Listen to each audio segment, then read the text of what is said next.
So good morning, everyone. This is once again Levy Achanzar-Labor, and we bring you today again our Heritage Street series. Okay, so the Faura Project is an organization of alumni, faculty, current students, and friends of UP Manila, bound by a common cause, which is to revive, revitalize, and sustain the rich cultural and historical heritage of Ermita, particularly along Padre Faura Street and its environs. Its interest, though, goes beyond the street of Calle Faura, as it aims to support and promote heritage-laden streets and their advocates in the country, no? And as we will see today, even outside the region. So we are so happy to bring you someone who is actually with the Faura Project for quite some time now. In fact, almost from the very beginning. Well, he's now based in Australia, doing his international postgraduate research. He's a fellow in the Flinders University. So yeah, let me introduce to you our guest today. So our Mr. Vito Hernandez is a proud graduate of the Philippine Arts program of the University of the Philippines Manila. He is primarily a heritage worker, specializing in environmental and landscape archaeology, aimed at explaining cultural change through landscape as an artifact. He was formerly part of the research staff and faculty of the University of the Philippines Archaeological Studies program, and taught science, technology, and society at the UP College of Science in Diliman. He has been based in Adelaide, South Australia for over a year now, and according to him, missing Manila sorely. So without further ado, let me bring you Mr. Vito Hernandez. He prefers to be called simply Vito, for short. So let me, okay, here you go. So now, yes, I am a proud alumnus of the Philippine Arts program. And I am currently an archaeologist by practice and profession. And so, without delay, if you'll allow me to proceed. Thank you.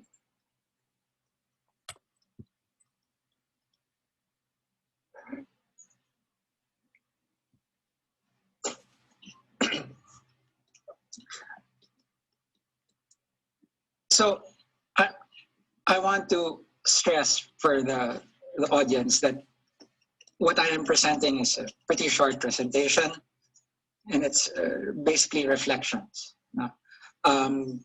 I realized that this was an opportunity to present in a more humanities approach to looking at place and space, something that I'm glad to do after being in a world where everything that I do is very systematic or following a natural and social science approach. Today I plan to approach looking at the topic through the purview of the humanities. But still they're born of systematized data already, data that doesn't come from me.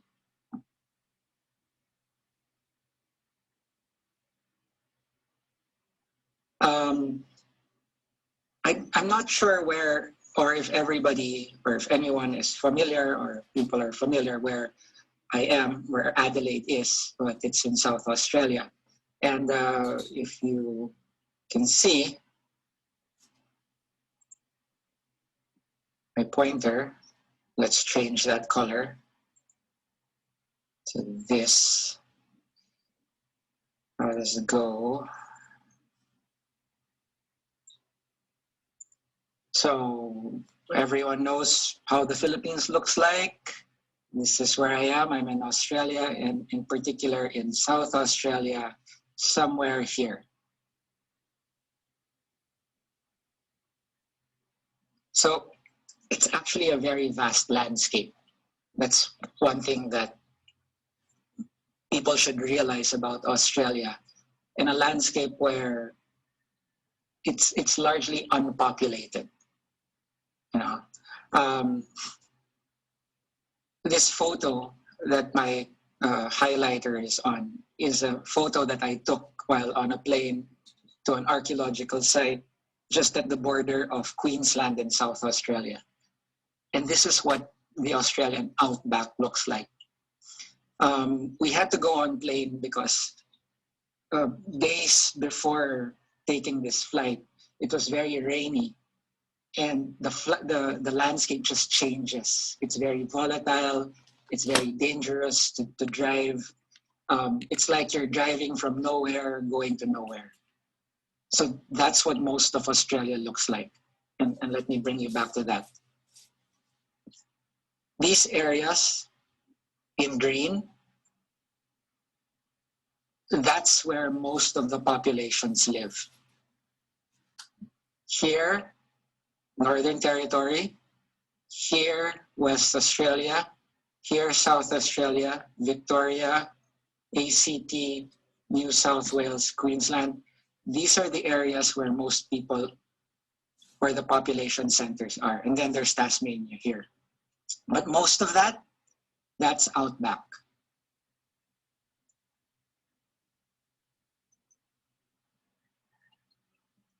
And the kinds of landscapes that you'll see there are of settlements that are very far apart. Yeah. You'll see here that this is actually a farmland in the middle of Adelaide. And look at how much free space there is. So that's one thing that you'll notice. You won't notice it if you're always stuck in the city. Like if you were in Manila, you wouldn't notice how big or how vast the landscape of the rest of the Philippines is. But fortunately for, especially if you're new to that country. But like here in Australia, if you look at the map, you look at Google Earth, it's loud and clear where population centers are. So this is basically Greater Adelaide.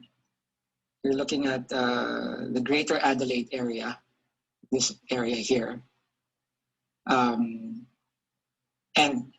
its bigger part, so I included that here, just so you have an idea of what area I'm looking at. What does it actually look like? You have hills here, and you have a lot of farmland here. And it says here, environment and food production areas. They include this part, that part. And that's where most of what makes South Australia very popular lies. It's wine country. So South Australia is like wine capital of this part of the earth. This photo here is from the government of South Australia. So this is in reference to their work, and all of these red dots and blue dots are major and minor heritage sites, recognized, listed in an official list. So if you look at that, if you look at what you notice, if you look at Adelaide, it's like saying, my gosh, then that's all heritage. I'm not even looking at a heritage street or a heritage town or a heritage zone. All of Adelaide is heritage.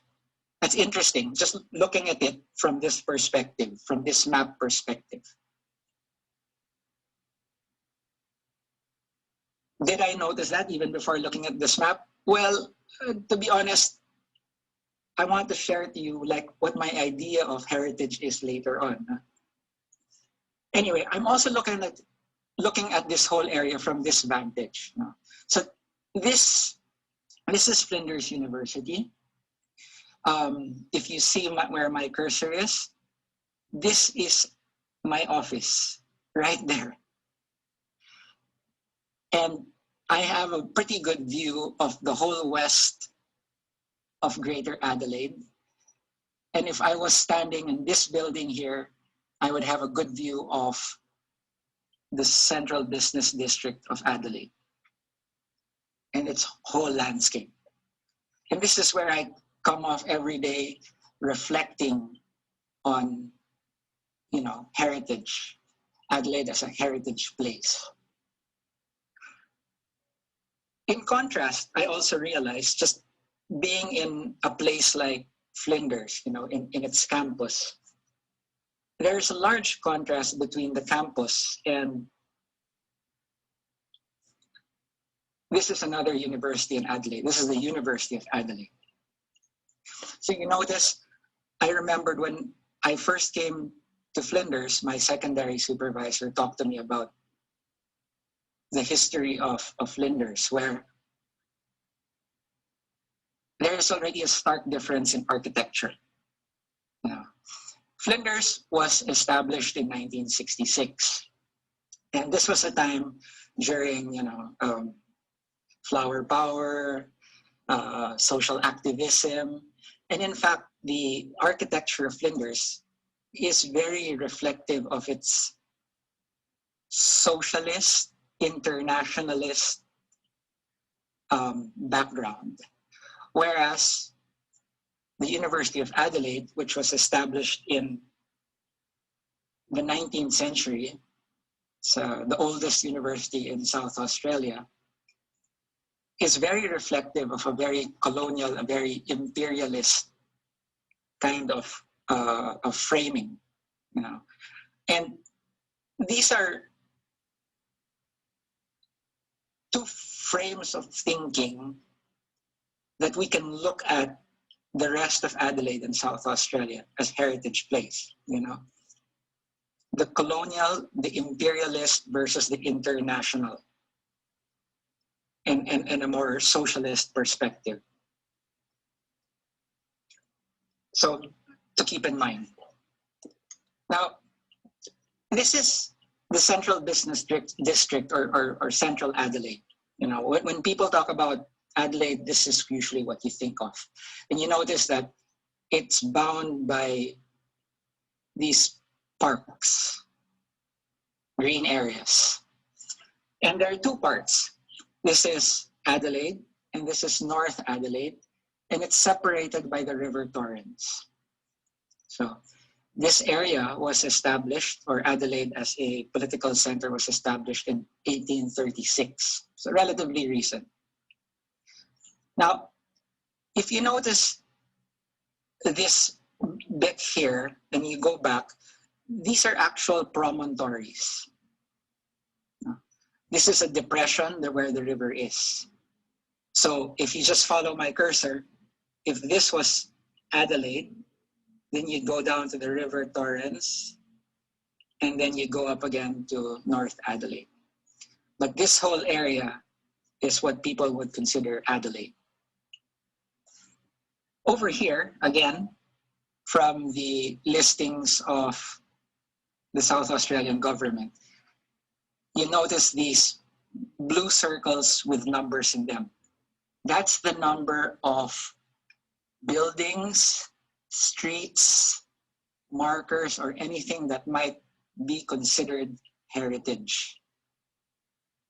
So in this area, there are 322 listings of important heritage in this of South Australia. 217 here, 73 here.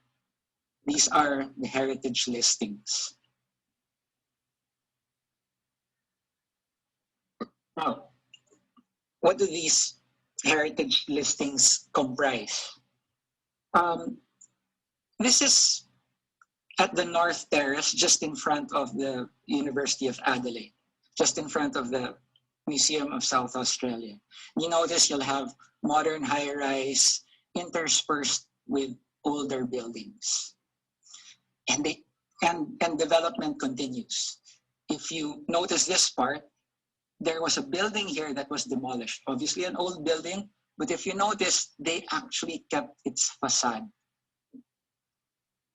So that's just one of the ways that, they don't just take out the old, but development is very deliberate. They think about it. Other places of heritage would be like this is one place or route that I always take because I actually go around South Australia or the Greater Adelaide area on a bike. Nakabisikleta lang ako. No? So this is the Mike Turtur Bikeway. No? And it's actually a heritage. It's considered part of their heritage because Mike Turtur was a South Australian, a native of Adelaide, and who was also the first Olympic gold medalist for Australia in cycling. And so what they did was they created a whole bike lane, bikeway, and named it in honor of him. And they maintain that. As in, it's not something that they just do for lip service. Those bikeways are maintained. And that's one of the reasons that Adelaide is a very livable city. In fact, in 2021, it was named the third most livable city in the world. What other places or streets or parts of town that they consider heritage? Most of them are old structures like this. Hotels. Very important. Pag nakita nyo, when you come here, when you say hotel, it actually is inuman place. They don't call it bars. And, the more modern places we call it bars, but usually people go to hotels for drinks.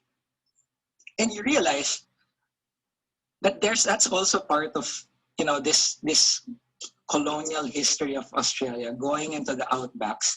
People are moving about.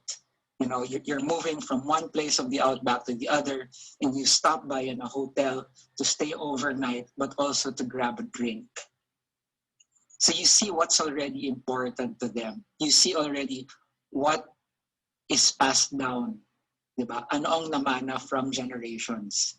The importance of hotels as place of congregation, as place for staying, but very important to the Australian culture, place for drinking, whether it's alcoholic beverage or just to get, to know the people around. This building, for example, the Fowler Lion Factory, back in the early 19th century, it was like, think of it like a SM, right? But from being an SM, they turned it into an art center. So this is now an art center. The facade, the outside, nothing has changed. They continue to conserve it. But inside, if you look inside, it's like all of these new remodeling for art studios and art making spaces. Beside it, you see these two artists making graffiti art. And this is something that, in Adelaide, and if for people who've been to other parts of Australia, like in Melbourne or Sydney, ang dami niyan. So it's something that it's not frowned on. People are given, artists are given spaces so that they can do their art. And that's part of the heritage. You can see these artists, this is broad daylight, they're doing that. If you know how the police act here, if that was something that was illegal, they'd be out of there already. But, they're allowed that.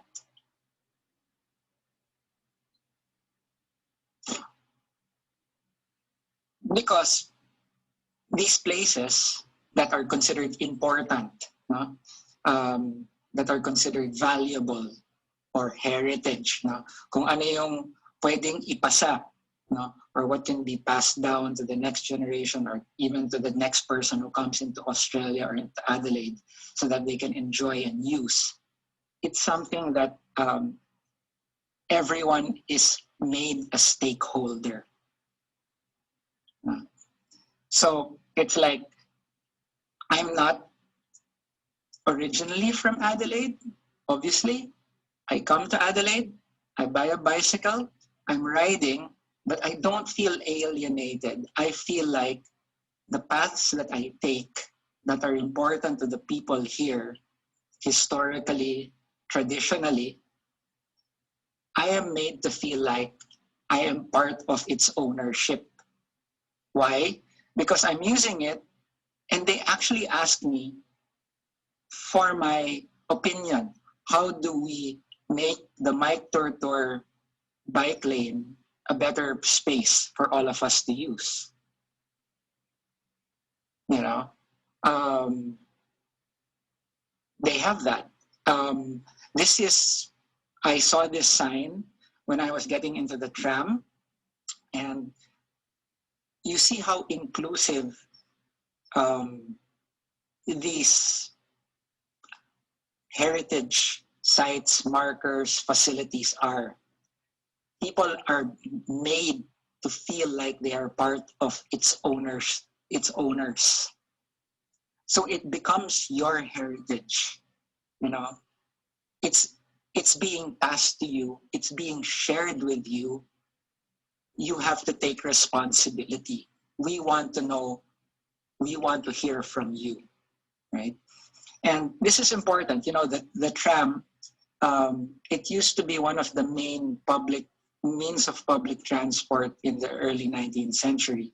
But today it only operates within the central business district all the way to Glenelg, which is like a tourist spot by the coast.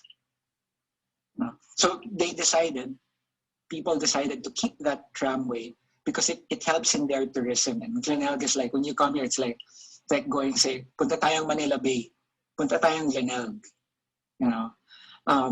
And so it's obviously like, it's a tram that's very modern, but it's something that has changed over the years, but it's kept its root.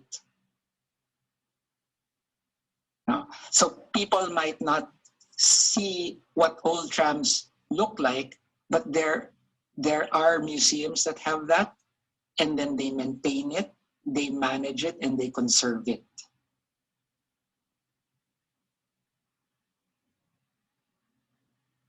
So when you look at, if you remember the maps that I showed you, these, what we might call heritage streets, heritage cities, heritage places, they're heritage because they're supposedly what's valuable to the people around. And I realized, and you realize if you're here, one thing, and some people might say it's absurd, no? But one thing that makes people proud in South Australia is their weather. I personally am not a big fan. A lot of people aren't big fans, but obviously a lot of people like the weather here in South Australia because I don't know. I guess people like it cool, but it's also very dry. No? But it's an environment, it's a landscape that can give you so much beautiful flowers. And I'm saying that because, you know, we recently celebrated Flores de Mayo back home. Here it's like we have the four seasons. You have a beautiful, relatively dry landscape where you have great, you know, so botanic gardens are a big thing here. But more than that, also the wine. People are crazy mad about their wine here. Not just their wine, drinks, alcoholic drinks.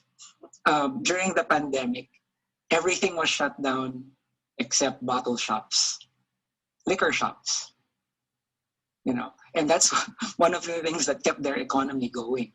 You know? And they find ways. I mean, you know, we can be very judgmental, say, oh, mga alcoholic and ganyan, but there are many ways of dealing with that.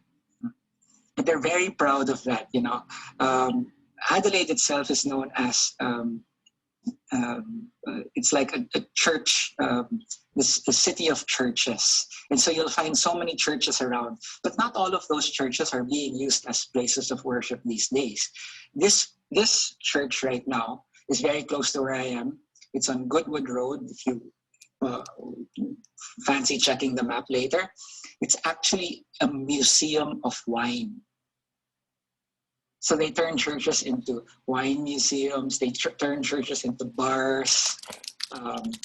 So you can already see ano bang importante sa tao dito? What do they value? What do they want to preserve? What do they want to highlight?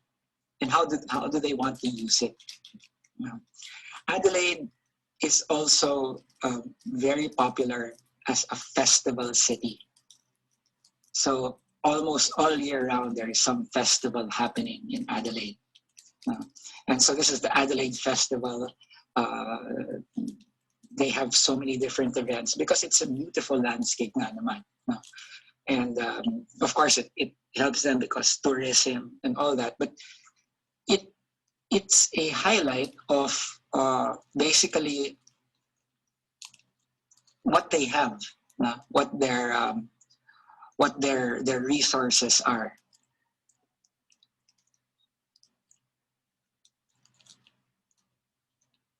But beyond what you might see as beautiful, pretty wine festivals, all these beautiful churches, there are also parts of the heritage, not just of Adelaide, but the whole of Australia, that I personally think are not so much highlighted. If you go back to that map that I showed about, those heritage listings, this is the Adelaide goal. Basically, it's a kulungan, no? It's a prison area. And they put that there. It's actually the Adelaide Goal Heritage Site. And it was opened in the 1840s, and it was officially closed in 1988. And when it's part of that listing, and there are tours, but it's not something that when you come here initially that you'll notice immediately. And that's because if you reflect on the history of South Australia and Adelaide, you look at Australia, and Australia was originally a penal colony. So I'm not sure if people are familiar with that, but in the 17th, 18th century, in the 18th and 19th century, deviants, criminals from the British Empire were thrown to Australia. This was a penal colony, prison basically. But South Australia was the only part of the British Empire in this island, this large island, that was not a penal colony. So it was really established for quote unquote free British colonialists. But if you look at the history, it says, but then they realized that not everyone wanted to be a law-abiding citizen, and so they had to build the goal, right? Which eventually they just shut down. So right now it's very popular for its ghost tours and whatnot because they used to hang people here and all that. But the Adelaide goal, they talk more about this than they talk about this sadder history of South Australia, or any part of Australia for that matter, is that the land of the traditional owners. So these are Aboriginals. I don't hear that word being used so much when I go around. No? They are referred to right now as the traditional owners of the land. But I find it a little bit weird. Traditional owners, but if you go around, most of these traditional owners you just see walking in the streets like homeless people. And a lot of them, technically, by Western definition, are homeless. So in recent years, there has been a lot of moves to, say sorry, to make amends for that kind of dark colonial past. And today is the end of Hill Country. It's a yearly celebration. And this is in an area that I consider perhaps a very important heritage area. And this is the Victoria Square. So I just enlarged it, highlighting the River Torrens, North Adelaide, and this is the Victoria Square, or Dardanyenga. Dardanyenga in the traditional owners, or the Kaurna people. So the traditional owners of this area where Adelaide stands are the Kaurna, Aboriginal tribe. And this is Victoria Square. This is the Victoria Square in the 19th century, and this is what it looks like more or less today. And every Sunday I'm here because this corner is where the St. Francis Cathedral is, where I hear Mass, and this is where Chinatown is, where, you know, you want to find Asian food that makes you remember home, that's where you go, right? But I realized that when you look at this area,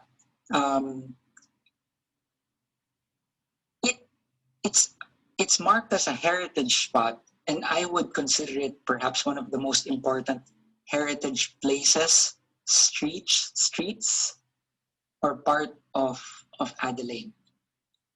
And why is that? Because the term Dardanyenga actually means red kangaroo rock. Okay, and if you look at it, in this open square, there was a church here, a lot of the government buildings are around it. If you notice the River Torrens, and you notice open areas up in North Adelaide. You realize that these areas were once actually where the traditional owners lived. This is where they live, you know, and it's been masked by these beautiful lawns and gardens that they call Victoria Square. So this is Queen Victoria. This is Victoria Square, and looking at perhaps, and in my opinion, one of the more important heritage streets of Adelaide. And when you say heritage streets, let's use that in a term that's very politically charged. Heritage for, and allow me to use this as speaking to Filipinos at this very moment. Heritage to the white man. Probable disservice to the traditional owner. This is King William Street. So if we go back, King William Street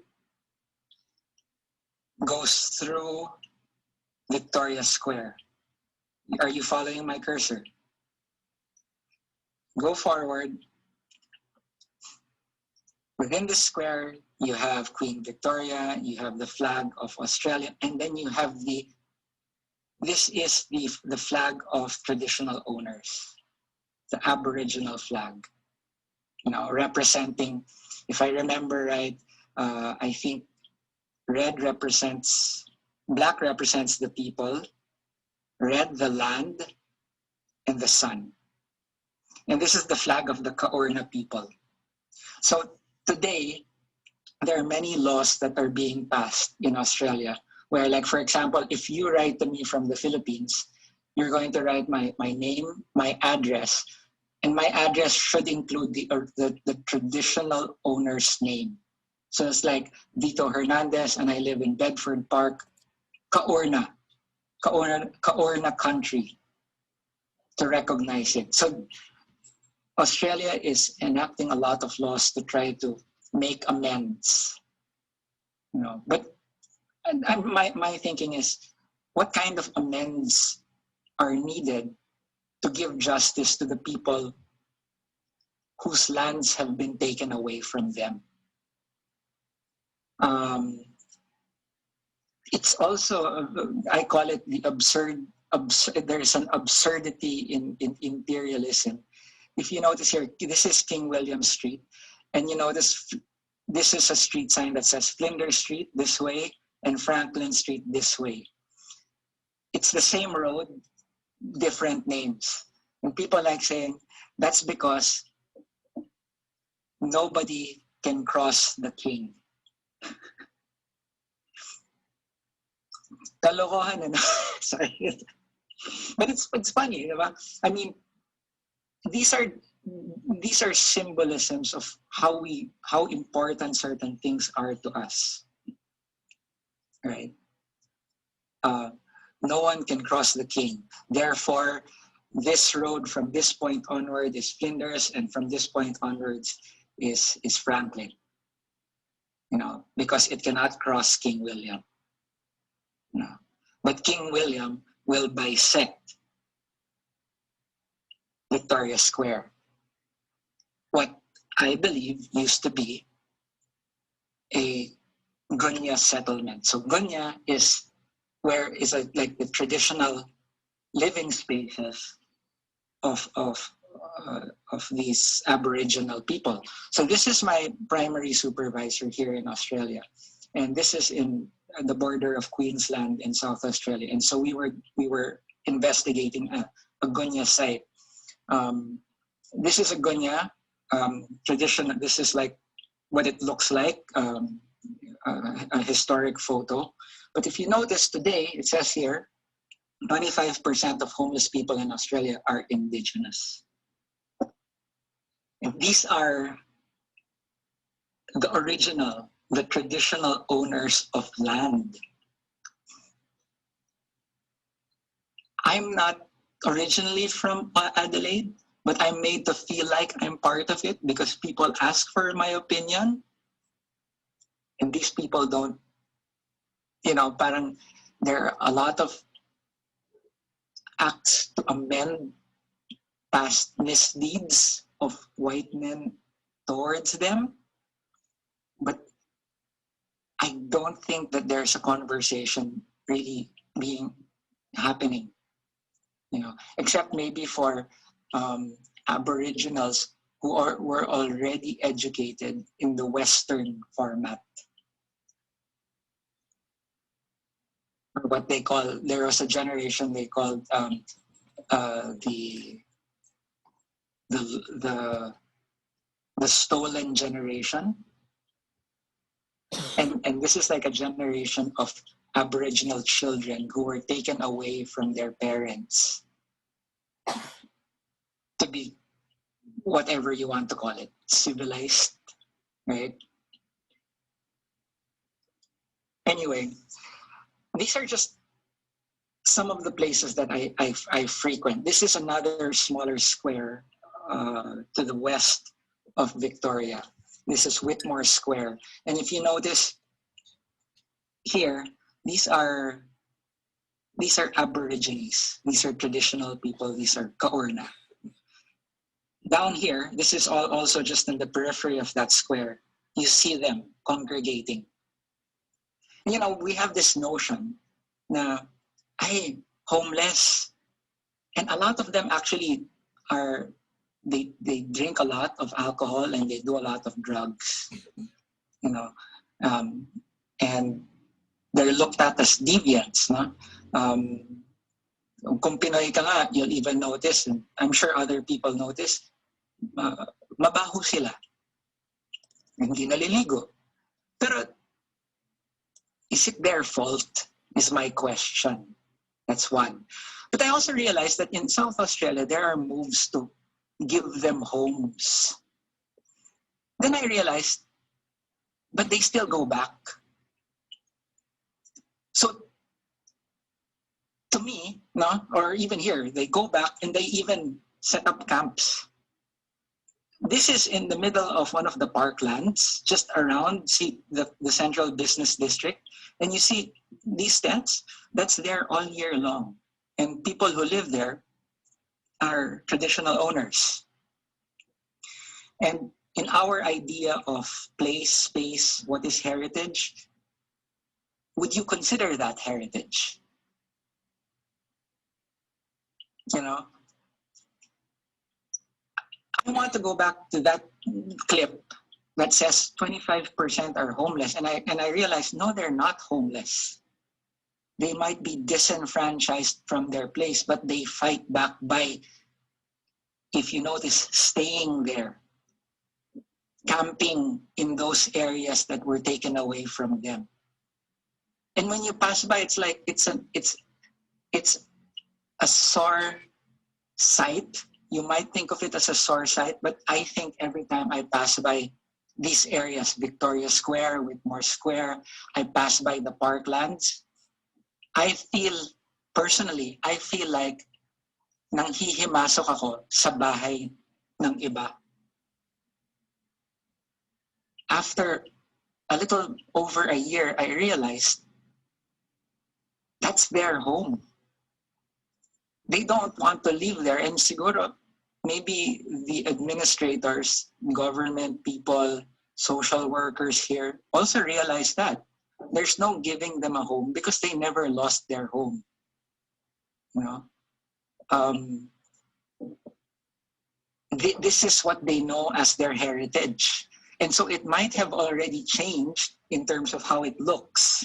You know, people might have, like I noticed that there are a lot of these things around squares, those parks, and it reminds me of a gunya. You know, yung kanilang camping area. And you notice how the landscape was changed by the colonialists. You'll have churches around it, surrounding these areas, but they never actually touched that land. So it's like living together. So like for me, when you look at that map of all those heritage places for the white man are like hotels, drinking areas, pubs, historical markers. Heritage places for the traditional owners are these parks. You know, but for them to just stay there, do whatever they want, seriously, whatever they want. They can get drunk there, they can have parties there, they can do anything. That's their right. That's their heritage. That's their land. That's their home. And you know, no matter how the rest of society makes it look like, they own it. They'll use it for their own purposes. And I think it's empowering. That's empowering for them. So I want to go back. Those are just some of my my reflections on that place. We can go back to the photos because especially like, you know, the topography of Adelaide and how I think or how I've seen it being used and being transformed. So just to end with that. So there, thank you very much.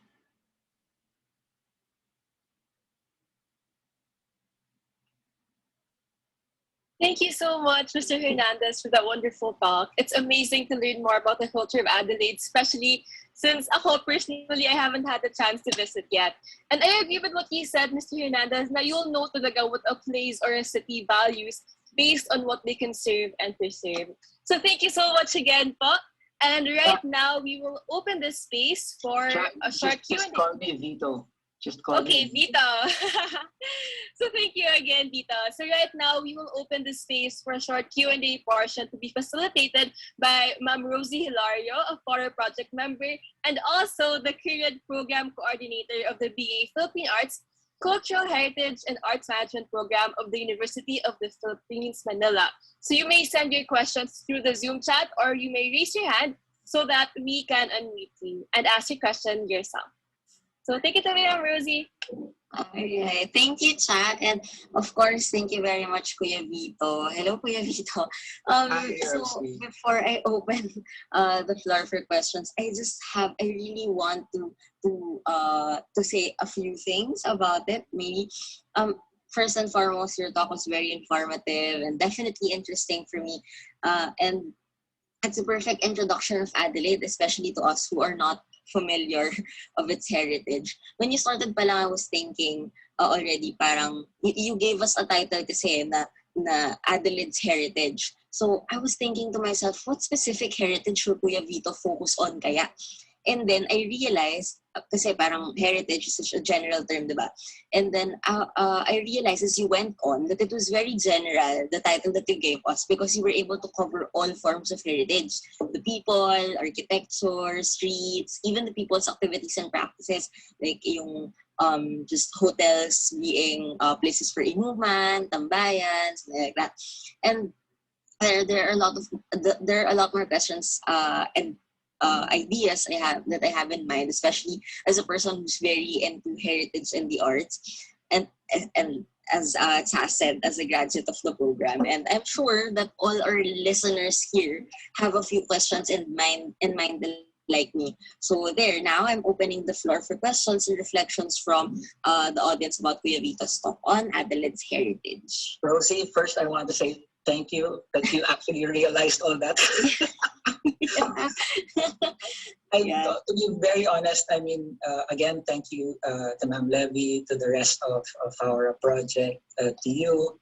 One of my biggest problems, I think Ma'am Levy knows this, is that I have verbal diarrhea. So I was just, trying to keep it as short as possible and all that. But there's so many ideas that I have. Obviously, that's just not enough.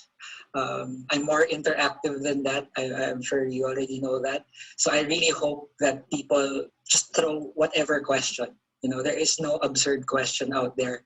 I also don't like editing what I say so much, but I had to edit that because we might share this in the future. But, I think sometimes difficult things have to be said. And, and sometimes that's the way we are able to move on as society, when we acknowledge, when we face the difficult realities that we face. But anyway, yeah, please open the floor. I haven't received any questions from the chat, pero is it okay if I start so we can keep the ball rolling? Because I have a few questions talaga about your talk, Kuya Vito. So if everyone doesn't mind, siguro I can start. So maybe you will have further questions from the question that I will be asking. Siguro I want to skip the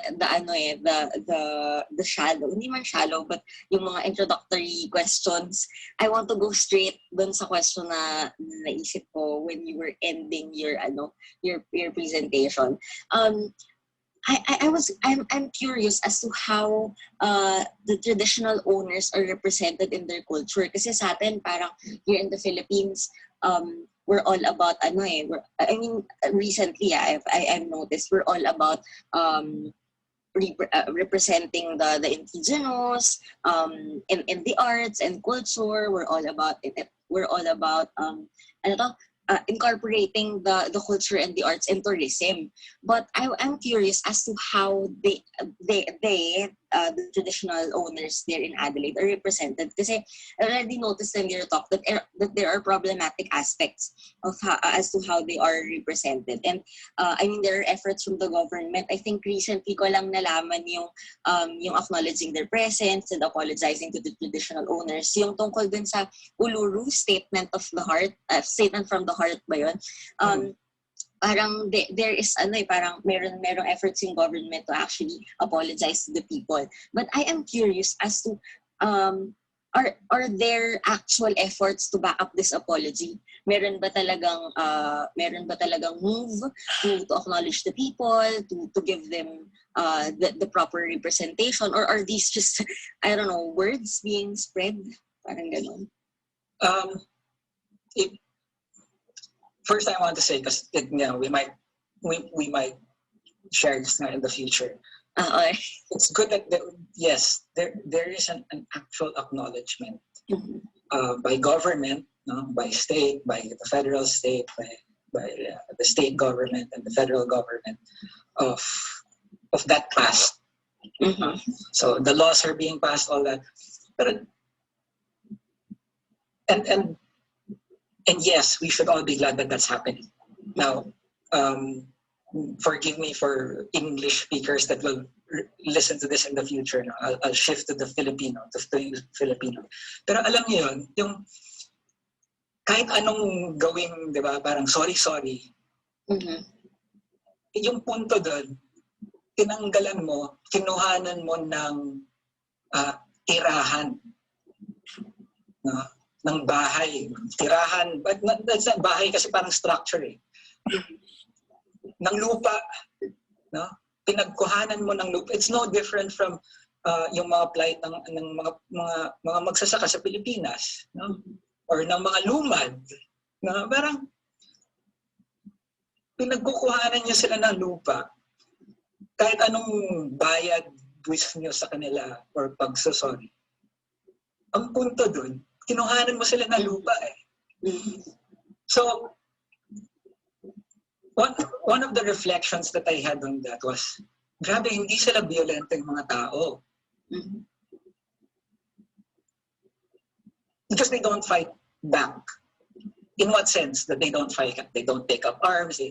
Wala kang, hindi talamak sa sinulat na kasaysayan ng Australia, yung pag may lumaban physically or in terms of arms na traditional owner sa puti. But then, today, kung maglalakad lang, kunyari ikaw, hindi ka taga dito, maglakad-lakad ka lang, marami kang makikita dyan. A lot of Filipinos will call them, para they don't understand buhangin. And that's the truth. I learned this only from Filipinos living here. Mga buhangin. Traditional owners, Aboriginals.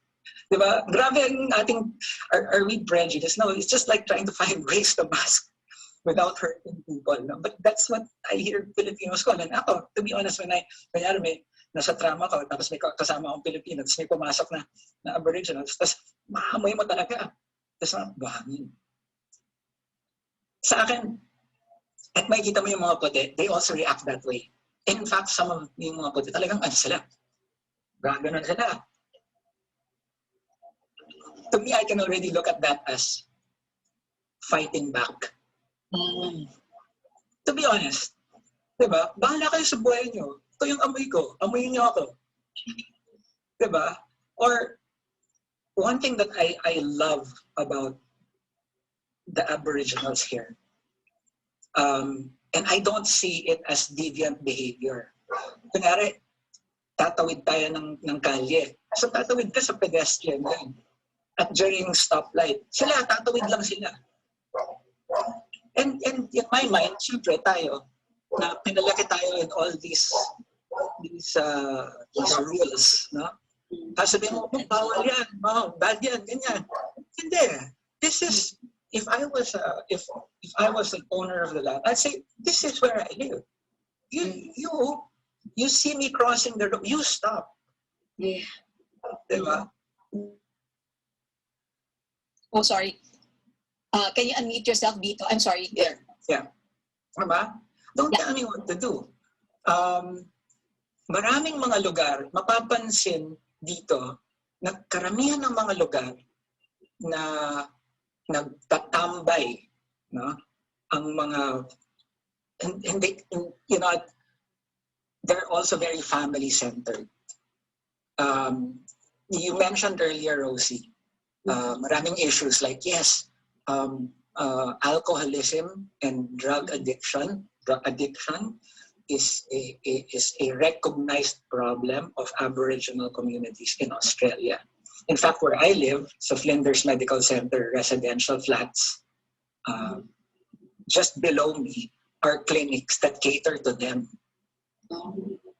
No? But you realize na I don't want to see it as, di ba, parang, that's because they are really alcoholic. You know, just looking at, let's say, as an archaeologist, if you look at genetics, tayo, mahina naman talaga ang tolerance natin sa alak eh. Eh mas lalo na sila. They don't have the genes to tolerate alcohol, no? But they do it. I don't really know the reason. I can only surmise. Diba? Walang equal opportunity. But you know, sabi mo, what are the ways? How are they recognized? One of the senior lecturers in archaeology in Flinders is an Aborigine. No? He's the first. I think he's from the Kaurna Nation. His name is Dr. Chris Wilson. He's the first Aborigine to receive a PhD in archaeology. But he's relatively young. I think he's probably even like a little bit older than me lang. No? Ano sila eh? I mean, there are Aboriginals like that, but statistically they're not a significant part of the ruling class. So malayo pa rin yan eh. Diba? And also, I realized that the ones that are in the mainstream, they still work within that framework ng Western. I mean, there's nothing wrong with that. But diba? Pero like I said, or like what you're pointing out, may effect ba yung sorry? Diba? Until you give back their lands. Ngayon, in hindsight, na-realize ko, maybe they never really, I mean today, wala naman silang issue, they still hang out. Tumatambay pa rin sila dun sa kanilang mga traditional areas. No? Let's say like Victoria Square. Isipin natin, ang ibig sabihin ng Tardanyenga is red kangaroo rock. So, do you still see my screen? Yes. Alright. So, note where my cursor. This is Tardanyenga. This is Victoria Square. Over here.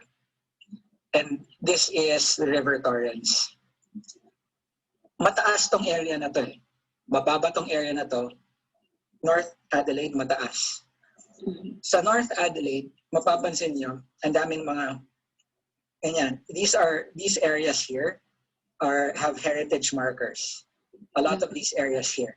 Ang point lang naman dyan, ito yung mga magagandang mga lugar na pwedeng tirhan. Diba? Hindi ka naman titira, diba? You live by the river, pero yung sa medyo mataas. Bakit? Yung unang mga presentations ko, pinakita ko doon na, diba yung outback, isipin nyo, konting ulan, biglang nagbago na yung landscape that we had to turn back. Yung we almost died on the road. So, it's something like, when you have a river like this, and it starts to rain in the olden times na wala pang mga levees, wala pang mga embankments na cemented embankments, yung river na yun will eat big portions of this land. So people will look for settled areas na medyo safe pa. And itong mga parklands na to, a lot of if you walk like so, right now, if you notice, I'm at the very corner. I like walking. If you notice this trail here, this is one of the trails that I pass all the time. And that picture of yung mga tents that you remember in one of my slides, dyan mo makikita sila. Dito. And when you look at, so one of the things that I'm also interested in are local bush plants. Maraming mga plants around here na native local bush plants. So I don't know kung planted ba siya or originally bush. So, di ba, pag sinabi mong mga Aboriginal, mga bushmen, the people who live in the bush, so they don't exactly live in the bush, but around it. So this used to be like, this is bush area. Dito yung settlement. This is bush area. Dito yung settlement. Diba? Tapos, nangyari dyan, syempre, dinevelop. When it started to be developed, they turned it into buildings, they put up churches, they put up these squares. Ano nangyayari sa mga Aboriginals? So yung next question is, saan sila binigyan ng place to live? And when you look at that, nung una, they weren't given places to live. Diba? Kinadena nga sila eh. And then tinapon wherever. Pero later on, nung na-realize ng white man na, uy, hindi pala, that's not the humane thing to do. So they let them go. They gave them housing, social work. But then, sabihin na lang, tingnan mo to, binibigyan na nga ng lupa, pasaway, lumalabas pa rin, nomads. But we fail to recognize, di ba, if you're, as a humanist, we fail to recognize, ito yung kultura nila eh. Di ba, traditionally, even before white men came, they never settled in permanent areas. Yung gunya nila, imagine mo, it's just all these twigs. And ano yan, pagdating ng ulan, they just cover that with leaves. Pag walang ulan, because it's so hot here, as in grabe ang init na dry, they just take it out. So, but then when it starts to disintegrate, then they just move. Or if the landscape just changes, then they'll move. That's their culture. Versus, we can recognize this in the Philippines. During the Spanish period, that's the only time they created plazas to centralize people. Yeah. So this was the attempt of the white man to centralize everything. So the white man chose the best places that were lived on by traditional owners and turned it into their cities. But the traditional owners, when they came back, they said, oh, look, it changed, but yun eh, heritage. In geography, they call it placemaking. Yeah. Diba? So in fact, these places, in terms of its heritage, they've already been made. They're embedded. And yung kagandahan dito is, yung magliliwaliw lang ako pag weekends, natutuwa ako to see all these Aboriginal families, and they're very family-centered. They bring their babies along and all, and that's where they stay. As in, they do whatever they want there. Diba? And I realized it's like them saying, anak, ito lupaan natin. Whether they talk about that white man that's been memorialized in a statue, the point is in there, I'll hang my clothes here, and diba, that Western perspective or that quote-unquote civilized perspective, ano yan eh. So, yun yung aking reflection on Heritage Street, Heritage City. Ito nga, look, if you look at this other photo here, this is already a survey and listing. Imagine 322 listings for heritage. In this area, this is Hut Street.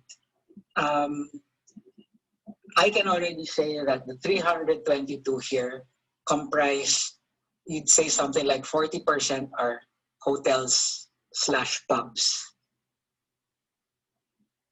And then old houses of colonialists. Easy, diba? You look at this. This is Victoria Square in number 81. 81 listings. So you're thinking in this whole area, 81 listings. I can already name St. Francis Cathedral. St. Francis Cathedral. It's the Adelaide Archdiocese, the Cathedral of the Archdiocese of Adelaide was established in 1835. I know because they just celebrated it kanina, afterwards. And I realized that cathedral was established 1 year before Adelaide was actually established. Because Adelaide was established in 1836. So, di ba, parang dito sa Pilipinas, dito sa Pilipinas, ganun ka-miss ang Pilipinas. Pero sa Pilipinas, nauuna yung church or yung simbahan, yung parish, or mauuna yung praile. Di ba? And then they'll start to establish that. And then everything is built around it. Pero dumating yung missionaries 1835 dito bago dumating ang governor of Adelaide, si Hindmarsh. Yes. Yeah, 1836. So, but the directive was to establish a free colony. Ibig sabihin, hindi siya penal colony. So sa akin dyan, parang, wow, hindi naman, I'm not sure if it's malicious, but think about it this way. Magtatakon ka ba ng mga kababayan mong yung mga free men in an area na hindi maganda? Siyempre, pipiliin mo yung best area to set up camp, di ba? Number one. Versus, if you go to, let's say, like New South Wales, Sydney, actually Sydney or Victoria, they're not exactly, they were already the best areas, but they're not as pretty and nice or bucolic as Adelaide. But if you talk about Australia, people immediately think Sydney, people immediately think Melbourne, because today, they're the population hubs, they're the bustling areas, they're the cosmopolitan areas. Yung Adelaide is still considered regional. I.e., that is to say, in Filipino terms, probinsya. Ganun pa rin ang tingin nila dito. Pero, mapapansin mo, in terms of mayayaman, daming mayayaman dito. Para sa akin nga, white man's land. Mas alamak pa rin yung racism. Salamat na lang sa mga incheck. Kaya ang mga, incheck.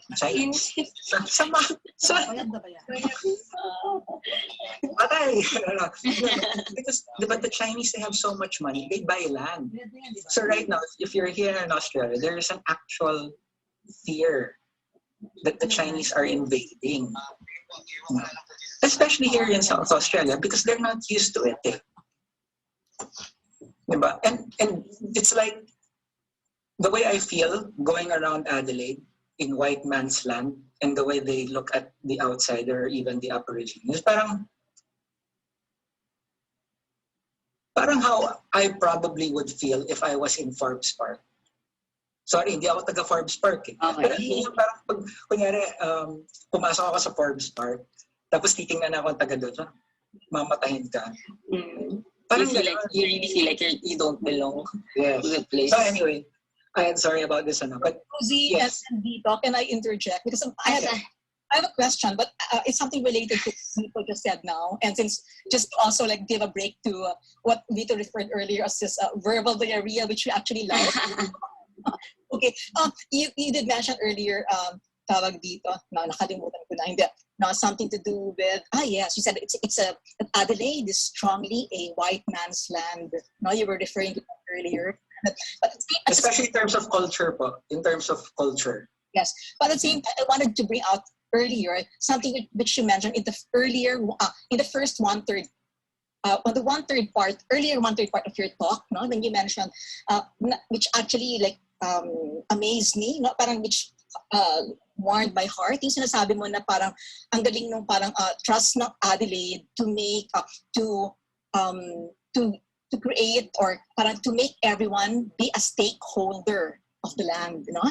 I remember your slide, you posting a slide showing yung mga parang signages, no, which actually allowed everyone, and then you said also including yourself, even though you're not an Australian, even you just been there for a year, no, to feel a stakeholder, to be part of Adelaide, no. So then as you progress in your talk, yung mga parang we were seeing, no, you were commenting on ways in which, or on points where we felt that the Aborigines, no, were not exactly being made part of it. But at the same time, you did say that there seems to be no effort in the part of the Adelaide local government to shoo away, no, people who, kaya yung mga tents na pinakita mo, which has been there, as you said, permanently, no? So is it possible that they, I just wanted to say na parang, is there leniency in the part of the Adelaide local government?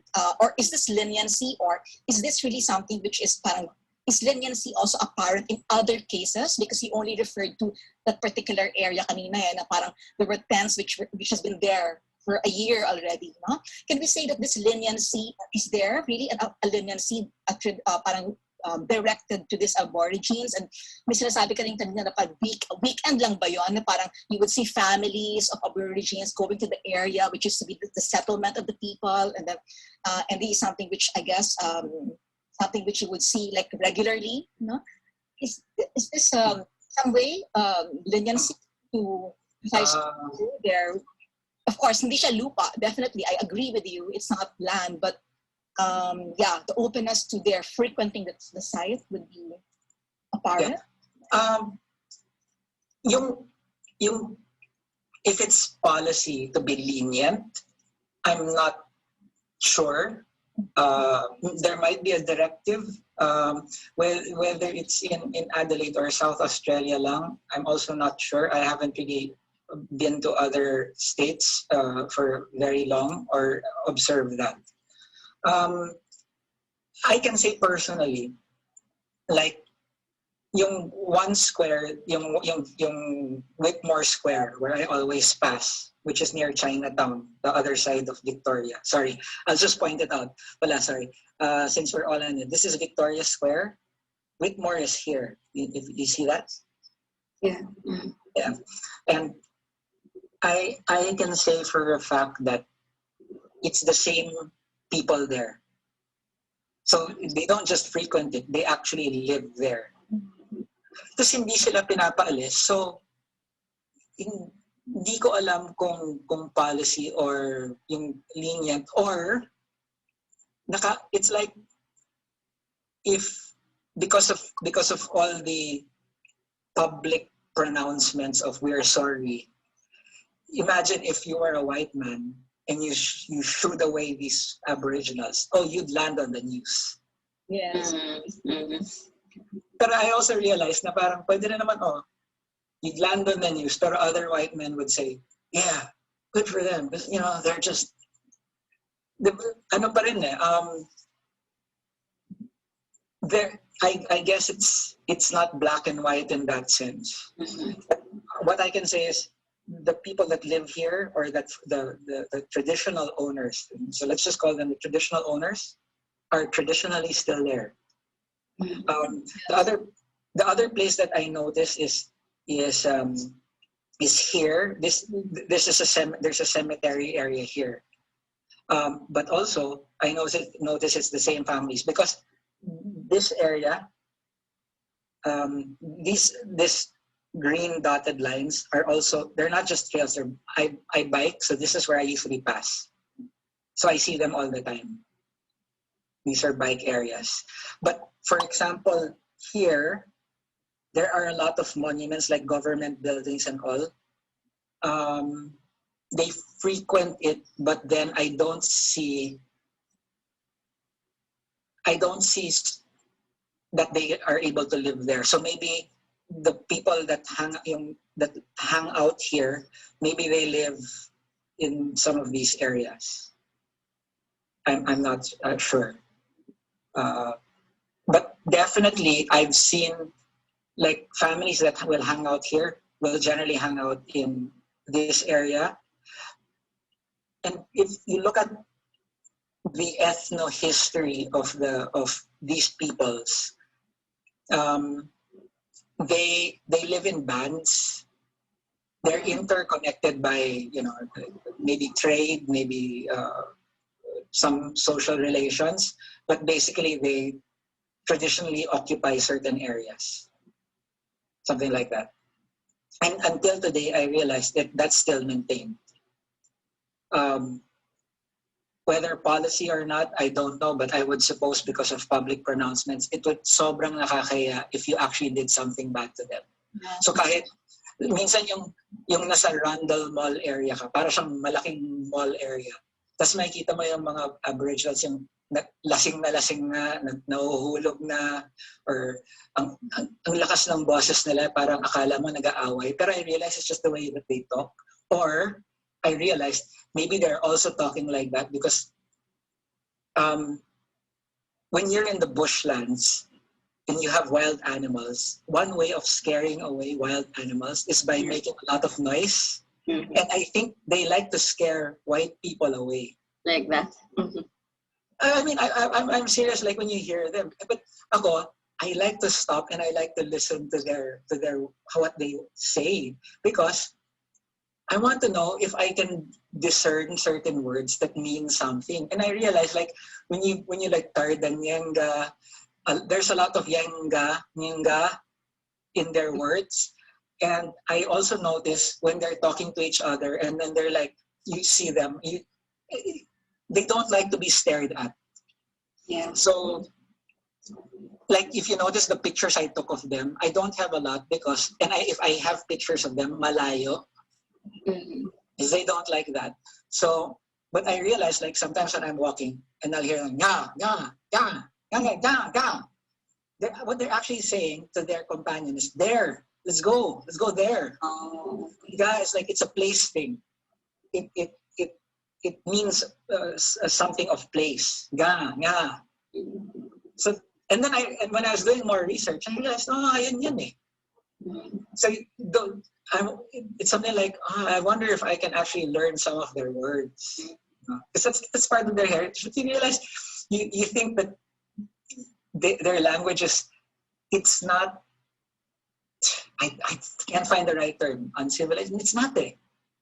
It's they do certain things, and I think it's deliberate, and that's them showing ownership. Really get Ma'am Levy's question, Kuya Vito. Kasi parang, siguro in comparison to what's happening here in the Philippines, parang kasi, kaya nagigets ko yung question ni Ma'am Levy na, is the government lenient? Like, are they really letting the people, these traditional owners, do what they want because they originally own the land? Ganun. Kasi parang, if you compare it to here in the Philippines, the government itself takes the land. We are on record, but like they take the land. The military are harming our indigenous peoples. Sorry if I don't know if this is, but I'm thinking that the government itself is not very protective of the indigenous peoples. When these indigenous peoples go to Manila, they are seen as beggars. Sinushu sila from malls. Pag pumasok sila sa stores or even sa pubs maybe or sa inuman, sinushu sila because they don't look like they don't dress like us, parang ganon. So I think it's quite different here na the government itself is not protecting the indigenous people. Siguro parang there are certain communities that they are being protected because siguro they are represented well, pero there are indigenous peoples who don't get the same treatment. I don't know if if everyone feels the same way, pero parang yun yung napapansin ko na the government is somehow parang showing yung efforts ng apology, parang ganun, in that sense na they give people the freedom of doing what they want. Pero dito kasi parang iba yung dating, hindi ganun, iba. I don't know how else to explain that. In terms of looking at, so maybe to clarify, heritage place or namanahang lugar or pinagmanahang lugar, or maybe to simplify it or to make us understand that concept a little bit better. Na-realize ko nare-reflect ko sa pagtingin ko sa mga lugar na to. There is a difference in the landscape of at least Adelaide and let's say Manila, for example. Dito kasi, I guess it's part part of a British tradition. You know how the British like their gardens and open spaces. If you look into like more of the, so this is like British culture, like back home, their home, right? And so they bring that here. So in a sense, okay na rin yung traditional owners' lands where they live. Instead of it being turned into a church, they put the church beside it. Unlike in the Philippines, the style was we build the church right on where the most important, yan pa yan eh, the most important bit. So a lot of ritual places were covered with churches. Diba? Yung indigenous ritual places, nasa na yan ngayon sa Pilipinas. Well, as an archaeologist, I'll say a lot of the areas that we've excavated, or even historically, our professors can confirm that from the literature. A lot of those places have been turned into churches. You know. Pero dito, ang most important place for them, yung talagang, kasi where they live, ano sila eh, not to say that they don't have any religion, but they were very connected to the land. That's why you can see it in their flag eh. Napaka-important, diba? Parang people, land and sun. And then the sun.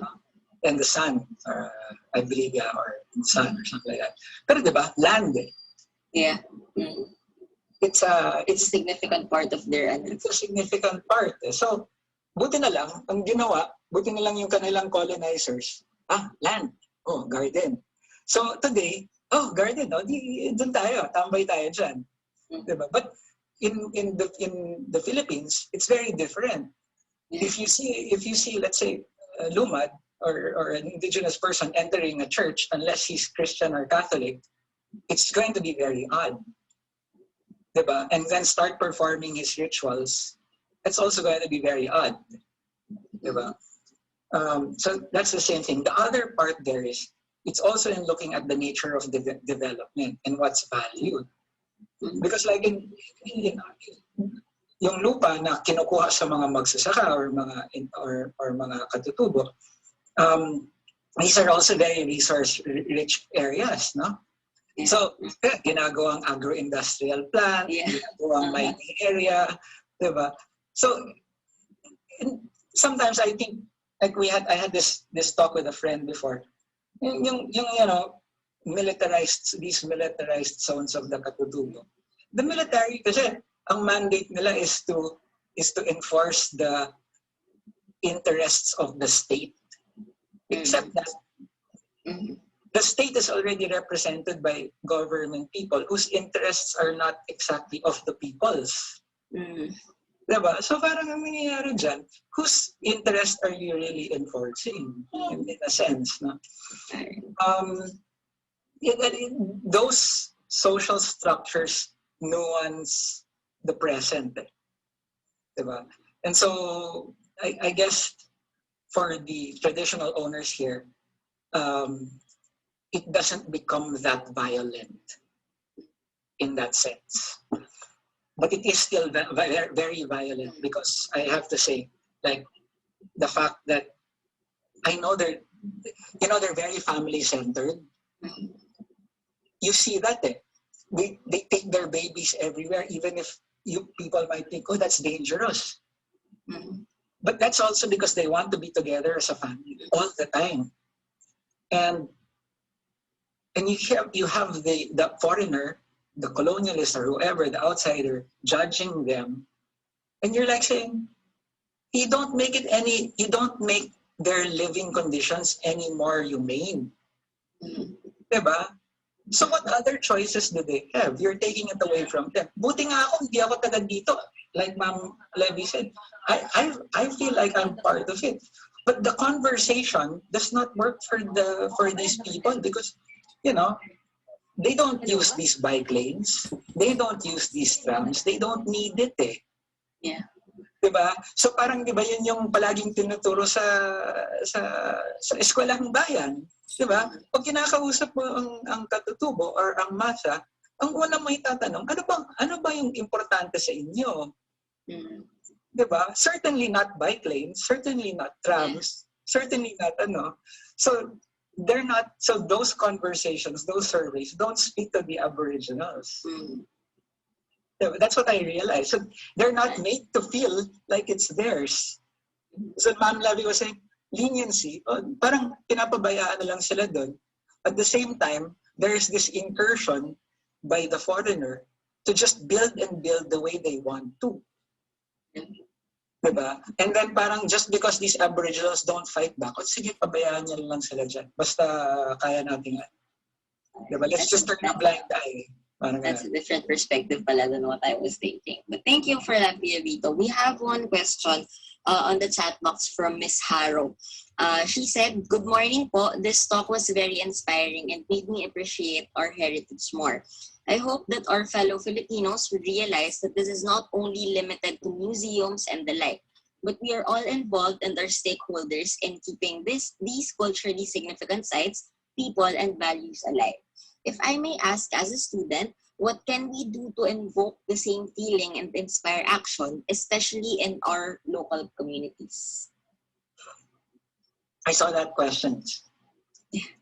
I want, it's easy to give a Miss Universe answer. Okay. But I realized in the Philippines, especially kunyari, I don't know if Miss Harrow is part of the Faura Project, no? But when Professor Labor asked me to be part of the Faura Project, it wasn't very hard for me to say yes. Not because she was one of my favorite professors back then, but because it's part of, and sorry that I have to bring, so this is my approach also. I'm Catholic, so I just came from church kanina, and it was one of the beautiful things that came out of the homily was, if you already went to church now, we are all missionaries. No. And so this is, so in effect tayo bilang nasa Faura or nasa PhilArts or cultural workers, this is part of our mission. We cease to be to have meaning when we lose our mission. But that's very challenging in the Philippines because, let's say for example, Faura, how do you bring back that value for Faura? But the question is, has Faura lost its value?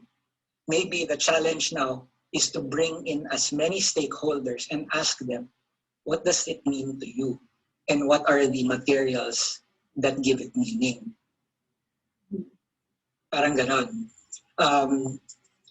And how do we inspire is by, I would say, in a more scientific way now, no? To systematize it as, to make it a heritage science is when we bring all these stakeholders together. So that's the first challenge. Now, how do we inspire that? First, how do we bring all stakeholders? No. And when you say all stakeholders, that's going to be very difficult because obviously, like say dito sa Australia, they're trying to bring in the Aborigines. But then, ang alam mo yung beauty sa Pilipinas, we have people like Professor Odal Devora, no, championing yung indigenous knowledge frameworks. That's something that they don't have here because education here, research here is very Western. Wala pa yung indigenous frameworks of thinking. Ang maganda sa Pilipinas, meron na tayong mas progressive ang akademiko na meron tayong indigenous frameworks of thinking. So yun yung kailangan ng parang we realize that not everyone thinks in the same frame. Diba? And in fact, I don't know if this might be true, but we can test it. Baka iba rin ang worldview. Kunyari, kung ikaw ay galing kang middle class, iba rin ang worldview mo eh. Iba yung frame of thinking mo. Kung ikaw ay laki ng Maynila, tapos middle class ka pa or upper class ka pa, iba rin yung worldview mo. Eh kung isa sa mga stakeholders yung jeepney driver or yung sidewalk vendor sa harap ng Supreme Court, na iba yung worldview nila, baka importante rin na while we ask them what are the material, what is the materiality of Faura that gives it meaning to you, maybe we can also realize ano ba yung framework na pinagagalawan nila. Diba? So those are challenging because it's not just a black and white question. But to inspire is to learn to communicate in so many different languages. Diba? Kaya nga ako parang natuwa ako nung nalaman ko yung, because I always hear it from the traditional owners, from the Aboriginal, nah, nah, nah. And I realized when I hear that, the white people, ano sila. And I realized that all these people were saying, there, let's go there, come on. It's funny, right? But that's when I realized that it's amazing. It's just like that's their language. Yeah. Here, it's one word for place. Galing. So how do we inspire? I think we inspire by ourselves trying to learn to speak, to talk, and to understand the different languages. And really, that's the overarching message of the humanities, of the arts. Yeah. Anyway. Thank you, Kuya Vito, for entertaining our questions. Wala na bang hahabol? Do we have any more questions from our audience for Kuya Vito before we close the floor for questions? Wala na ba? All right, there's none. Chat. Okay, thank you so much again, everyone, for your active participation in today's webinar session. So I hope everyone learned a thing or two from today's discussion, because I'm sure that I did. Actually, I have a best friend who's going to Australia to study college, and at least I have a few fun facts, to tell her and to talk with her about. Okay, so before we end our event today, let's hear again from our activity convener, Dr. Honey Libertine Achanzar-Labor. Okay, well, I just really have to thank Vito, Mr. Hernandez. Thank you again for sharing with us on heritage. Vito, on your reflections on heritage in Adelaide, South Australia, and for initiating a critical conversation with the audience on what it takes to be a heritage street or city, in the case of Adelaide.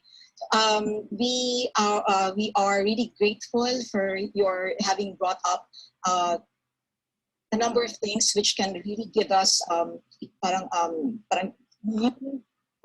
pave the way for new discussions in relation to heritage street. Your discussion of openness to stakeholders is really highly interesting, and of course the way in which the indigenous are dealt with in Adelaide. In relation to that, I would like to let everyone know that we are looking forward to a similar talk next month. This will be with Miss Ella Santos, who is also a BA Philippine Arts graduate, who is now based in New Plymouth, New Zealand. Incidentally, Ella, Miss Santos, is working in a museum which is really catered for the Maori group of people. She is now with Puke Ariki, and it's very interesting because this particular museum is actually part of a heritage zone of the Maori people itself. So they do have a lot of interactions with the Aborigines in that museum, and it seems that they are very active in this advocacy to make them really part of the stakeholders of the town. So I just can't help but also think of but even though, Mr. Fernandez, Vito, brought up a lot of things which can be improved in relation to how the Aborigines can be made to feel that they are active, in their or that they have an active role in being stakeholders in Adelaide. We can see that they are. It can be done with proper only if there is really political will to do that, because they are there, they are allowed to be in the area, and then I guess it's just a matter of having more engagements with them. And it would be interesting to see what perhaps some of the museums or some of the heritage groups in Adelaide, no, may be doing to engage them, no? But Mr. Hernandez or Vito has shown us so that there's really a lot of things that can be done, both in Adelaide and also in all our particular regions, so wherever we are right now, no, that there can be more active engagement, no, with the people who needs to be engaged with. No? In other words, to make the, as Vito presented earlier, the word stakeholder, no, that it can really be more inclusive. No? And equity is something which we have to always aim for, regardless of where we are right now, because in all areas naman kasi talaga you would really, in all areas where we go, you would really see that there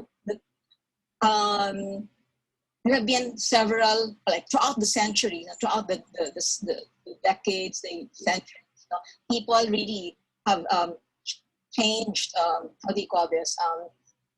There's been a passing on, no? Not really, some may be willingly passed on, some may not have been willingly passed on, but there's been a passing on of ownership of land. No? So, of course, heritage have been built several layers in society, and this is something which has to be acknowledged by every heritage worker. No? So looking forward to more discussion in relation to this.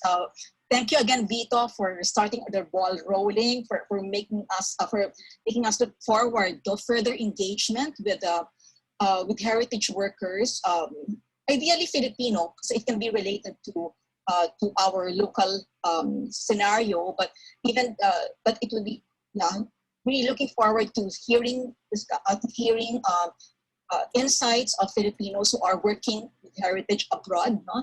And to see, in order for us to also learn, no, from what is being done elsewhere, and to hopefully, implement them, or to have, in order to give, and also to give us ideas as to how it can be possibly implemented better here in the country. So this is just to express our thanks once again, no? Vito, for sharing with us a lot of your insights.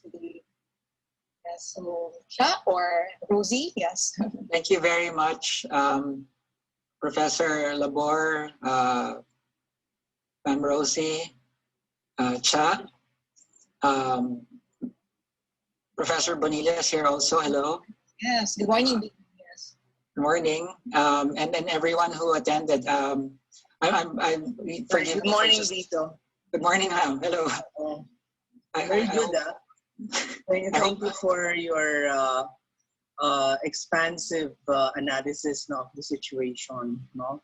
Actually, that's what I had in mind earlier. Sorry for this. No? Pero it's all lip service and maybe a little, parang it's a little too late, too little too late, no, at this point, no, for the Aborigines, diba?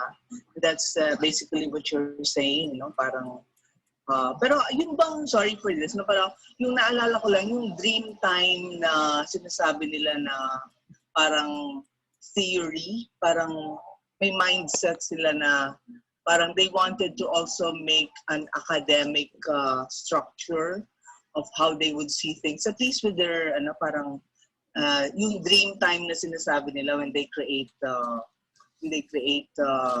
works in art. But parang, have you heard of that? No? May ganun sila eh. Actually, parang not unlike our own tinalak saying, no, diba? Ganun. Yeah, I've heard about it, but I haven't myself delved into that. But what I can say about Aboriginal engagement with the intelligentsia, if we might call it that, is that their primary engagement is really through their art. And they make fantastic art, whether it's a move towards more indigenous frameworks of looking at their society. I'm not fully aware that there are any moves, but there is one archaeological project run, as part of Flinders, an adjunct professor, where he works very closely with the traditional owners, and the interpretation of the archaeology runs side by side with their narrative. So that might be a first move. I'm not sure, but I'm sure in the coming years that I'm still going to be in Australia, I might be able to explore that more. Maybe later on, I can have a follow-up and say, maybe something has changed. Maybe my perspective has changed. So, Yeah, we look forward Very good. to take two, Vito. Let's have another session Yeah. a year from now, perhaps. No? Because I also know for a fact that something similar din kasi in case ng Sydney, that it seems that this may also be the case for other parts of Australia. No? That, but as far as Sydney is concerned, that it really has covered that area where the original settlers happen to be. No? Ganun naman, like what you said earlier, that the residential area of Adelaide right now is precisely on that geographical terrain the Aborigines that actually laid out previously. No? So, but it would be interesting to see comparisons in different parts of Australia, parang how these Aborigines have been taken on by these regions, considering the fact that these were really original residential areas of these people. No? So, and yeah, so Cha, I saw you, Cha, earlier coming in already. Yes, go ahead, Cha. Yes. Thank you. Yes po.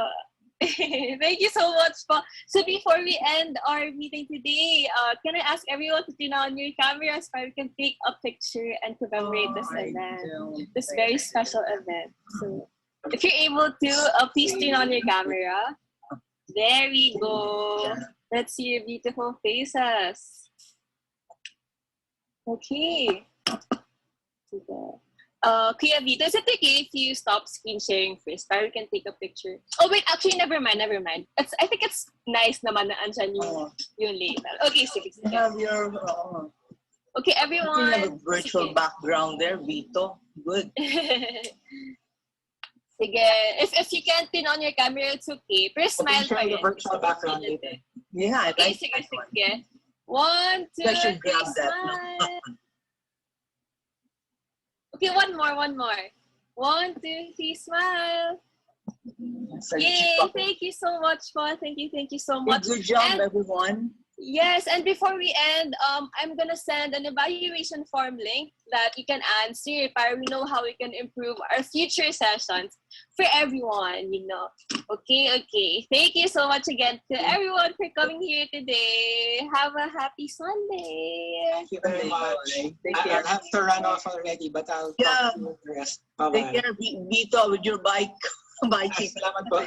Yes, take care, Kuya Vito. Thank Thank you you. again. Take care too. Bye-bye. Bye-bye. Oh, thank you, Rose. Thank you all. Everyone who's here. Rosie, Bean, Cha, our guest, then Vito, of course, and Bean is Bean still here? He left, no. I just wanted to Oh, she left. tell Bean that Vito also prepared a template, no, a PowerPoint template for all of us. So aside from I'll send it tonight. I'll have to go now. no problem. I'll send it later. Bye, Okay, everybody. Vito. Thank you. Bye-bye. Bye, ma'am. Thank you, Happy Rosie. Sunday po. Thank you po. Ang ganda ng nating Q&A today. Thank you, ma'am. Bye-bye. Bye. I still see here, yes. Naza. Nice to see UPOU people. Mervik, yes, is here. And for Masuri, yes, okay. Naza, okay. Bye, guys. Is there anything I want to bring up? Or we're fine? Thank you, Prof. Yeah, you're in UAE right now. Were you the one who sent me the Instagram link to the dance session? Ikaw ba yun, Mervik? Probably po. You place it in your dun sa canvas. Yes, Prof. Yes. Kasi, So for some reason, it was one of the few ones I checked, no? And then may sabi ko nga, since you meant, I checked it for some reason. Tapos, it was good. I actually liked it. Parang modern take on Zumba. Hindi siya yung, it had a modern I actually like, no? So, very, very different po kasi yung Zumba dito than in the Philippines. So, oh, I see. So, parang traditional, parang the usual way of dancing it there. Parang ganon. opo. Actually, Prof, maraming, ibang-iba siya sa alam natin sa Zumba in the Philippines. Especially the music. Kasi ang Zumba is 80% Latin talaga. It's not something that everybody uses in Oo. the Philippines, you know? Parang yung mas pop version na, no? Yung ginagamit. Opo. But para sa amin, yung turo sa amin, mali siya. Kasi kailangan talaga Latin mostly ang Zumba. I hear naman the music didn't really stand out so much for me when I listened to when I saw parts of your Instagram post, because I've also seen naman some people make use of Latin songs, no? Okay. It wasn't that unusual. I guess siguro personally I'm just really familiar also with Latin songs, but it was more of the dance that natuwa ako kasi it was parang ano siya it's doable for one, doable siya, but at the same time it had a certain tawag dito, parang modern twist. I saw your email, Prof. Sabi ko, gigising ako. Kasi it's too early here. When you said 10 a.m., it's 6 a.m. here in UAE. But when I woke up 6:30, I said, okay, I might as well join. So it was really good that I attended, you know. I got to hear this session. Kahit na hindi Philippines yung topic, ang dami nating nakuha sa topic. Opo. Our speaker is a cultural heritage worker. So he knows what we wanted to learn and he knows what would interest us. Kaya ang ganda nung nangyari kanina. I actually didn't expect it to be that fruitful. No? Kasi I was wondering how he would connect Adelaide to our local situation. No? But it was the key to it was his incorporation of the Aborigine scenario that made it really very very applicable to the fact that we also have a lot of ethnic groups in the country. The ethnic group, the fact that there were really displacements carried out during several decades or years of colonization.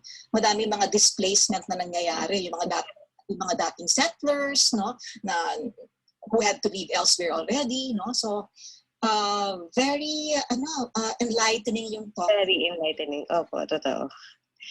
Prof, since kausap na kita, i-bring up ko na rin po since, di ba, nasa UAE kami. So, we have this same project, Heritage Street. But in the place where I live, wala masyadong, related sa Philippines. That's why I only touch that restaurant na nearby sa akin. Ito nga yung sinasabi ko sa'yo. I think I did say this when we were conversing through the inbox. We have two options. One option is just to make use talaga of online material and deal with Philippine setting, a Philippine street. Yung mga your birthplace. But the option, because in your case kasi, unlike, meron pa isang kaklase na ang topic niya was a mosque. Okay. Supposedly, wala din naman problem. It could also be done, actually. It could also be used. I mean, it incorporated data as to, let's say, Filipinos going to that mosque. Kasi we have Filipino Muslims naman Pwede nang i-tweak yun as to make it part of the Filipino experience in that part of the world. Pero hindi kasi yun yung angle niya Parang the approach was simply to showcase the building and there was nothing Filipino added. Yun nga So hindi yun pwede. Kailangan talaga something that, parang because of pinupuha ng mga Pinoy. Because of the course title, Philippine culture kasi. So even though I am open to world heritage, it has to be linked to Filipino. But iba yung topic niya sa topic mo. In your case kasi, di ba, it's a restaurant. Di ba, ang topic mo ba was a Opo, yun. In your case, it can be done. It can be used. Di ba? Pwede po siya talagang gawing focal point talaga ng project ko. Yes. As I said, di ba, from the very start, I agreed to your doing it, to work to your that. But you would have to perhaps interview Filipinos to that area, di ba? Who cater, yung mga pupunta sa restaurant na yon, interview mo sila, make face-to-face or online. Online, I guess you know some of them who you can... No, Prof. It's more open naman na po sa UAE. So I can, every Friday, it's really busy. And right now, they even have a basketball tournament. So I think, I just wanted the go-ahead from you na pwede siya. No, fact that I allowed you to go, kasi pag hindi kita panayagan doon, ibig sabihin hindi ko ginawa, I wouldn't have marked you complete. Okay po, okay. So that's, at least now, I'm clear on that. Kasi sabi ko, restaurant, baka kasi, masyadong mababaw yung topic, No. But it's something that where Filipinos really travel, like from different Emirates, they really make sure to travel. Kasi po ang UAE has 7 Emirates. So like I am like 1 hour away from Dubai, 2 hours away from Abu Dhabi, medyo malayo. But Okay. on a weekend, people do travel to this place. Okay. So Difficult for you to go to Dubai if it's just 1 hour, no? I mean, you can it's not difficult. Actually, 3 times a week nasa Dubai ako. I'm just asking you because I have a very good friend who's based in Dubai and has been inviting me and my family to stay with them for 2 weeks. Ayun ako, Prof. My husband manages a hotel here. You can stay here. Oh I my will take it. goodness. OMG. Actually, she also used to work in a hotel, but she got married, she let go of it. So meron silang business ng husband niya. But I just wanted to say na if ever, pero syempre, ang hirap-hirap ng travel ngayon. I'm not really taking it seriously. Wala eh. It's just, kwento mode lang muna ito sa iyo.